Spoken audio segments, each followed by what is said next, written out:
Ration card. ஒவ்வொரு மாத தொடக்கத்திலும் சஞ்சனா வழக்கமாக ஒரு காரியத்தை செய்வார்.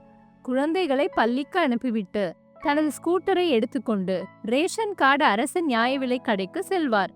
அங்கே ஒரு மாதத்திற்கு தேவையான மளிகை பொருட்களை வாங்கி உணவு பாதுகாப்பு குறித்த தனது உரிமையை நிலைநாட்டுவார். உணவு பாதுகாப்பு பற்றி உங்களுக்கு தெரியும் தானே? தேசிய உணவு பாதுகாப்பு சட்டத்தின் கீழ் மாநில அரசு ரேஷன் கார்டை வழங்குகிறது. ரேஷன் கார்டு மூலம் அரசால் அங்கீகரிக்கப்பட்ட கடைகளில் இருந்து உணவு தானியங்கள் மற்றும் பிற உணவுப் பொருட்களை மானிய விலையில் வாங்கலாம்.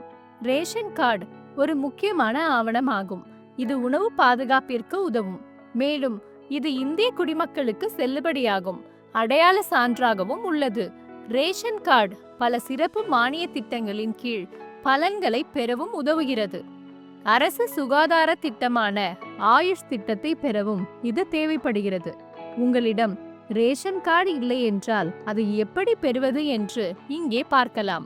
உங்களுக்கு அருகில் உள்ள பொது சேவை மையம் CSC அல்லது கிராம ஊராட்சி அலுவலகத்திற்கு செல்லுங்கள். புதிய ரேஷன் கார்டுக்கு விண்ணப்பிக்க ஒரு படிவத்தை பெறவும். அதை பூர்த்தி செய்து தேவையான ஆவணங்களுடன் சமர்ப்பிக்கவும்.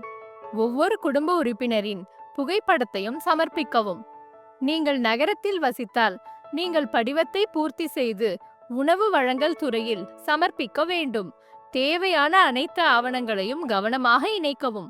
பெயர், முகவரி, வயது, பிறந்த தேதி ஆகியவற்றுக்கான செல்லுபடி ஆதாரங்கள், ஆதார் கார்டு, வாக்காளர் அடையாள அட்டை, பாஸ்போர்ட், அரசு வழங்கிய வேறு ஏதேனும் அடையாள அட்டை, ஓட்டுநர் உரிமம், மின்சார கட்டண ரசீது அல்லது வங்கி பாஸ்புக்.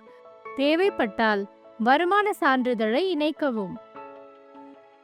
புதிய ரேஷன் கார்டை ஆன்லைனிலும் பெறலாம். இந்த நடைமுறை மாநிலத்துக்கு மாநிலம் சற்று மாறுபடும் என்பதை நினைவில் கொள்ளுங்கள்.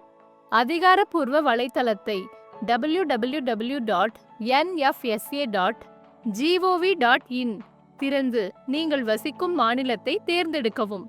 வலைத்தளத்தில் இதுபோல நீங்கள் ஒரு கணக்கை உருவாக்க வேண்டும். இப்போது புதிய ரேஷன் கார்டுக்கு விண்ணப்பிக்க படிவத்தை பூர்த்தி செய்யவும்.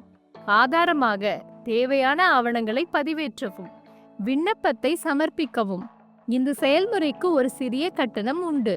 அக்கட்டணத்தை செலுத்தவும். உங்கள் விண்ணப்பத்தின் நிலையை வலைத்தளத்தில் பார்க்கலாம்.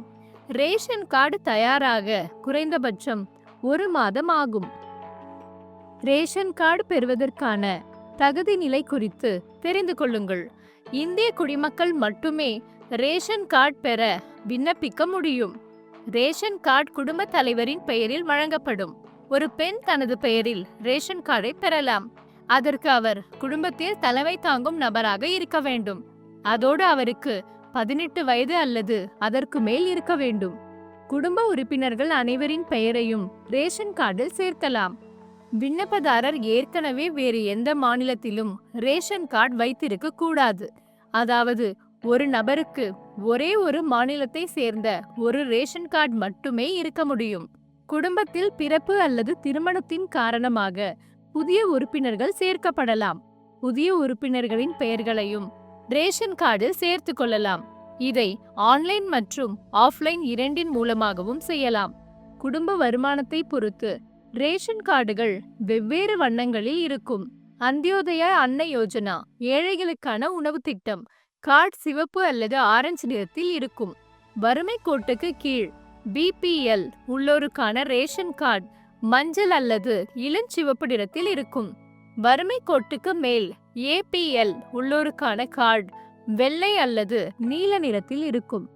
ரேஷன் கார்டின் நகல். உங்கள் ரேஷன் கார்டு தொலைந்து விட்டால், கிழிந்து விட்டால், திருடப்பட்டு விட்டால் அல்லது சேதமடைந்து விட்டால் நீங்கள் ரேஷன் கார்டின் நகல் ஒன்றை பெற்றுக்கொள்ளலாம். இதற்கு ஒரு சிறிய கட்டணம் உண்டு. ரேஷன் கார்டு தொடர்பான வலைத்தளங்கள் மற்றும் உதவி எண்களை குறித்து வைத்துக் கொள்ளவும்.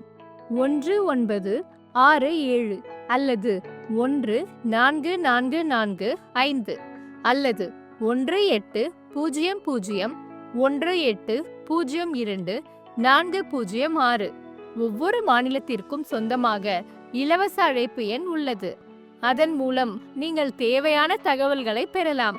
இந்த வீடியோவில் ரேஷன் கார்டின் முக்கியத்துவம் மற்றும் அதை பெறுவதற்கான நடைமுறை பற்றி அறிந்து கொண்டோம். இது மானிய விலையில் உணவு தானியங்களை பெறுவதற்கு மட்டுமல்லாமல் செல்லுபடியாகும் அடையாள சான்றாகவும் உள்ளது. பொது சேவை மையம் CSC, கிராம ஊராட்சி உணவு வழங்கல் துறை அல்லது ஆன்லைனில் www.nfsa.gov.in தளத்தின் மூலமாகவும் நீங்கள் ரேஷன் கார்டுக்கு விண்ணப்பிக்கலாம். ரேஷன் கார்டின் வகைகள், அதை பெறுவதற்கான தகுதி நிலை மற்றும் அதன் நகலை பெறுவதற்கான நடைமுறை ஆகியவற்றை பற்றி நாம் பார்த்தோம். இப்போது நீங்களும் உங்களுக்கு ஒன்றை பெற்றுக்கொள்ளுங்கள். சஞ்சனாவை போல் நீங்களும் உங்கள் ரேஷன் கார்டை தவறாமல் பயன்படுத்துங்கள். உணவு பாதுகாப்பு ஒவ்வொரு குடிமகனின் உரிமை.